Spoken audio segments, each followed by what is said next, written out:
Varicose veins కి సరైన చికిత్స కోసం సంప్రదించండి ఎవిస్ హాస్పిటల్. నమస్తే రమగారు. నమస్తే జయ. రమగారు, మనకి ఈ నెలలోనే పోలి పాఠ్యం ఉంది, పోలీస్ వర్గారోహణ. ప్రతి సంవత్సరం మీరు చెప్తూనే ఉంటారు, ఏ సంవత్సరానికి ఆ సంవత్సరమే కదా. అదే కదా. మరి పోలి పాఠ్యమి అంటే ఏంటి, దాని విశిష్టత, దీనికి ప్రత్యేకించి ఒక కథ కూడా ఉంది కదా, అది ఇంకొకసారి చెప్పుకుందామండి. నీకు కూడా నోటికి వచ్చేసింది.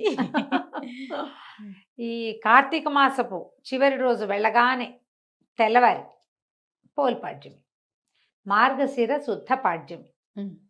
కార్తీక మాసపు మొదటి రోజు బలిపాడ్యమి చేస్తాం. అవును, ఆ రోజున బలి చక్రవర్తి ప్రీత్యర్థం దీపాలు పెడతాం, దానాలు చేసుకుంటాము కదా. చివరి రోజు ఇప్పుడు ఈ పాడ్యమి నాడు కార్తీకం మొదలైతే బలిపాడ్యమి నాడు పోలి పాడ్యమితో కార్తీక ఆరాధనలు మొత్తం పూర్తయిపోతాయి. కార్తీక పురాణం వింటం కూడా పూర్తయిపోతుంది. 30వ రోజు కింద వస్తుంది. మామూలుగా ఏంటంటే మనం రోజులు లెక్క పెట్టుకుంటాం. అవునండి, 30 రోజులు 30 కథలు. అయితే తిథుల ప్రకారం 29 రోజులకే మాసం ఫినిష్ అయిపోతూ ఉంటుంది మనకి. పాడ్యం నుంచి మన అమావాస్య దాకా అయిపోతుంది కదా.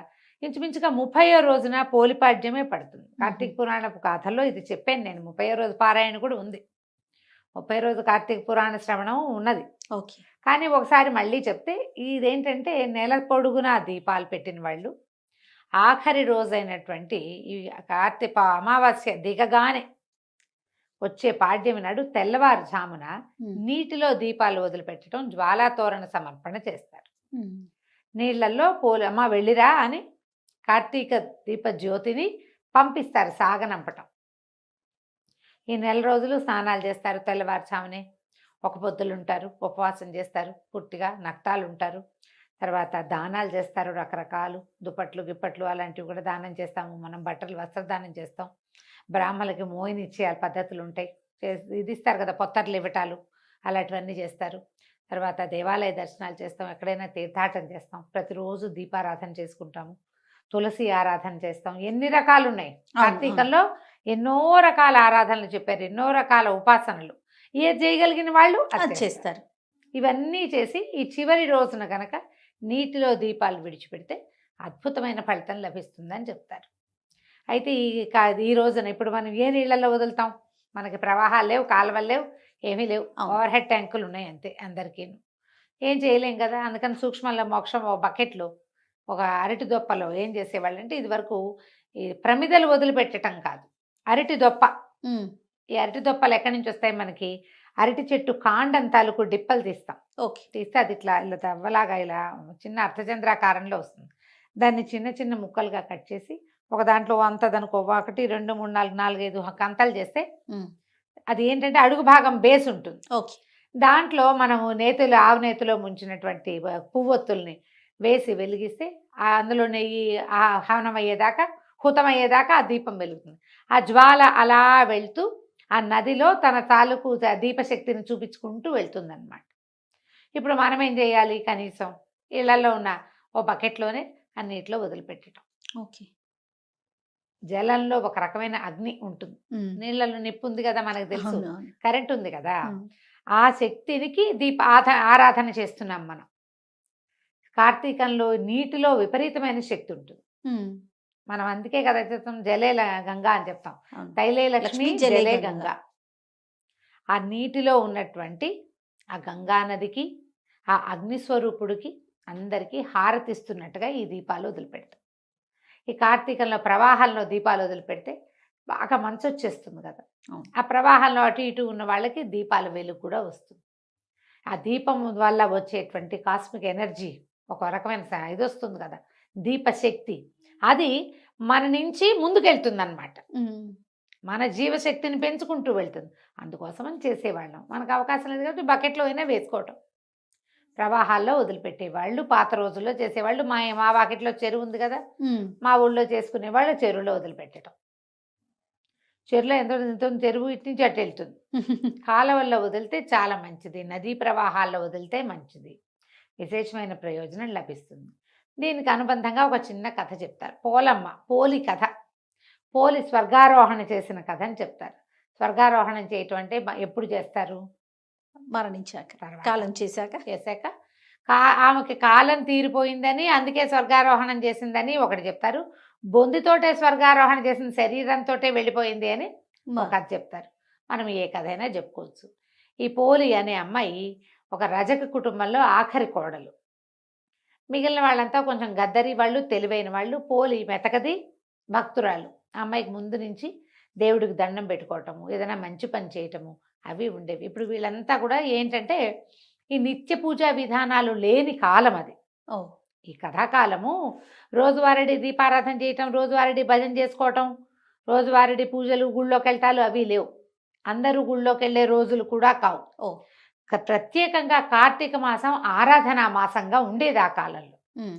అప్పుడు ఏం చేసేవాళ్ళు, ఈ ఇంట్లో దీపాలు గీపాలు లేక వీళ్ళు నదీ తీరానికి వెళ్ళిపోయి నదిలో స్నానం చేసి నది ఒడ్డునే దీపారాధన చేసుకుని కార్తీక దామోదర ప్రీత్యర్థం దీపారాధన మహంకరిచి అని ఎవరన్నా అయ్యగారు మంత్రం చెప్తే చెప్పినట్టు, లేకపోతే దేవుడికి తమకు చేత వచ్చినట్టుగా దండం పెట్టుకుని స్నానం చేయటం, దీపం పెట్టడం. కార్తీకంలో ఇంకా ఏమీ లేదు, స్నానాలు దీపాలు అంతే. అయితే ఈ ఇంటిల్లిపాది వెళ్ళేవాళ్ళు. ఇప్పుడు ఇంటిల్లిపాది వెళ్ళిపోతే తెల్లవారు మళ్ళీ వెనక్కి తిరిగి వచ్చేసరికి ఎండెక్కి వస్తారు. ఉమ్. అప్పుడు దీపావళి పని ఎట్లా ఇంట్లో? ఉమ్. అందుకని మెతగతగా ఉన్నటువంటి పోలిని ఇంట్లో విడిచేసి ఆ అమ్మాయి తాలూకు 4-5 తోడుకోడళ్ళు, అత్తగారు వెళ్ళిపోయేవాళ్ళు. ఈ పిల్ల కూడా తను కార్తీక స్నానం చేయాలని అదని ఉండేది మనసు. కానీ అది కుదిరేది అవకాశం కాదు. లేదు. అవకాశం లేదు. ఇంట్లో ఉన్న నీళ్ళే పోసుకొని గంగా గంగా అని గంగాదేవిని తలుచుకుని దండం పెట్టుకునేది. మామూలుగా కొంచెం శ్రద్ధాశక్తులు ఉన్న పిల్ల. వీళ్ళకి రోజువారీ పూజా విధానాలు ఉన్నట్టు కథలో చెప్పరు. ఆ కథాకాలం కూడా అలాంటిది కాదు. ఈ నెలలోనే చేసుకునేవాళ్ళు. 4 రోజులు వాళ్ళు ప్రతిరోజు వెళ్ళిపోయారు. ప్రతిరోజు పాలు దిగి, గొడ్లకు మేత ఇయ్యి, వెన్న దిగి, అది దిగి, ఇది దిగి అని చెప్పేవాళ్ళు. అయితే చివరి రోజైన ఈ పాడ్యమి నాడు అదేంటి అమావాస్య వెళ్ళిపోయింది. ఆ అమ్మాయి అమావాస్య ఉందనే భావించింది. అమావాస్య వెళ్ళిపోతాం. వీళ్ళంతా వెళ్ళిపోయారు దీపాలు పెట్టుకోవడానికి. ఈ అమ్మాయి ఏమనుకుందంటే ఇంట్లో ఉన్నాం, కనీసం ఇక్కడైనా దీపం పెట్టుకుందాం వీళ్ళు వచ్చే లోపలని ఏం చేసింది, ఇక అత్తగారన్నీ తలుపులు వేసుకుంటుంది. వాళ్ళ ఇంట్లో దీపారాధనకి వ్యవహారాలు ఏమీ లేవు. ఉమ్. ఉన్నవి పట్టుకెళ్ళి అక్కడ దీపం పెట్టుకుంటారు వాళ్ళు. ఇక్కడేం లేదు. అందుకని అమ్మాయి ఏం చేసిందట, వెన్న చిలికి ఆ కవ్వానికి ఉన్న అది ఇంత ముద్ద రావాలి లెక్క, అది తీసి అక్కడ పెట్టింది. కవ్వానికి వెన్న అంటుకుని ఉంటుంది గాళ్ళల్లో, తెలుసు కదా, ముద్దలా ఉంటుంది కవ్వం ముద్ద. ఆ ముద్ద తీసి దాంట్లోంచి అట్లా అలాగా తీస్తే అంత నలకంత వెన్న వచ్చింది. ఆ దొడ్లో ఒక పమిడిపత్తి చెట్టు ఉందట వాళ్ళకి. చెట్టు విచ్చుకుంటాయి కాయలు. అవును. అందులోంచి కొద్దిగా పత్తి తీసి దాన్ని బాగా నలిపి ఒత్తి చేసింది. చేసి ఈ వెన్నతోటి తడిపి ఒక చిన్న ఆకు దొన్నెలో ఆ దీపాన్ని ముట్టించింది. ముట్టించి ఏం చేసింది, చాకలి కడవ ఉంటుంది వాళ్ళ ఇంట్లో, బాణ, చాకలి బాణ, బట్టలు ఉడకబెట్టడానికి వాడతారు. అవును. పొయ్యెక్కిచ్చి తవుడు అవి వేసి బట్టలు ఇస్త్రీ చేస్తారు కదా వాళ్ళు, దాన్ని ఏదో అంటారమ్మా, బట్టల్ని కమ్ము బిడవటం అంటారు. మీ ఊళ్ళల్లో ఏమంటారో నాకు తెలీదు. కమ్ము పిడిచి ఇవ్వు అని చెప్పేవాళ్ళు మా వాళ్ళు. కమ్ము పిడవటం అంటే ఆ నీళ్లు బాగా మరిగించి అందులో సున్నము, చవుడు ఏదో వేసి ఈ దుప్పట్లు కొంచెం గార రంగు వచ్చేస్తాయి, పాత పడిపోయి అంటే మాసిపోయిన దుప్పట్లు అందులో పడేసి ఉడికిచ్చేవాళ్ళు. ఆహా. ఉడికించాక బట్టలు బాగా వేడి నీళ్ళల్లో సలసల్లాడితే ఆ గాళ్ళల్లో అవే నేతలో ఇరుక్కుపోయిన మురికంతా బయటకు వచ్చేస్తుంది. తర్వాత ఏం చేసేవాళ్ళు, శుభ్రంగా జాడిచ్చి 2 దెబ్బలు కొట్టి జాడిచ్చేసి ఆరేసి ఇస్త్రీ చేసి ఇచ్చేవాళ్ళు. కమ్ము బిడవటం, కమ్ము పిడిచినట్టుంది అని చెప్పేవాళ్ళు. దాని పేరే అది, ఇంకా అంతకంటే వేరే ఏముందో నాకు తెలియదు. ఓకే. అయితే ఈ బాణ ఒకటి ఉంది పెద్దది, అవి చిట్టి ఉండవు, బాగా 25-30 దుప్పట్లు ఎట్ ఏ టైం వేసేలాగా పెద్ద చాకలి బాణ, దాని పేరే అది, చాలా పెద్దది. అది తిరిగేసి అందులో నీళ్ళు పోసి ఆ బాణలో విడిచిపెట్టింది ఆ దీపాన్ని. అయితే ఏమైంది, అదే సమయానికి విష్ణుదూతలు వెళ్తున్నారట ఆకాశంలో. వెళ్తుంటే ఈ అమ్మాయి ఆ బాణలో దీపం వేశాక గుమ్మానికి ఆనుకొని కూర్చుంది. ప్రాణం పోయింది. ఆ అమ్మాయికి సమయం అయిపోయింది. ప్రాణం పోయేసరికల్లా చటుక్కున వీళ్ళు దిగొచ్చి దేవదూతలు ఎవరు కూడా విష్ణు పార్షదులే వచ్చి ఆ అమ్మాయిని చేదుకుని దాంట్లో కూర్చోబెట్టుకున్నారు. పుష్పక విమానంలో ఒక విమానం వేసుకొచ్చారు వాళ్ళు. వీళ్ళిద్దరూ ఎట్లా ఉన్నారు, శంఖచక్రాలు ధరించి తామర పువ్వులు మెళ్ళలో దండలు కూడా కమలాలంకృతులుగా ఉంటారు వాళ్ళు. ఓహో. సాక్షాత్ విష్ణు స్వరూపులుగానే ఉంటారనమాట. చక్కగా ఉన్నారు, పద్మమాలాలంకృతులుగా ఉన్నారు అని చెప్తారు. ఎప్పుడైతే ఈ అమ్మాయి ఆ విమానంలో కూర్చుందో కాళ్ళు వేళ్లాడేసుకుని కూర్చుందట ఓ పక్కన ఒదిగి.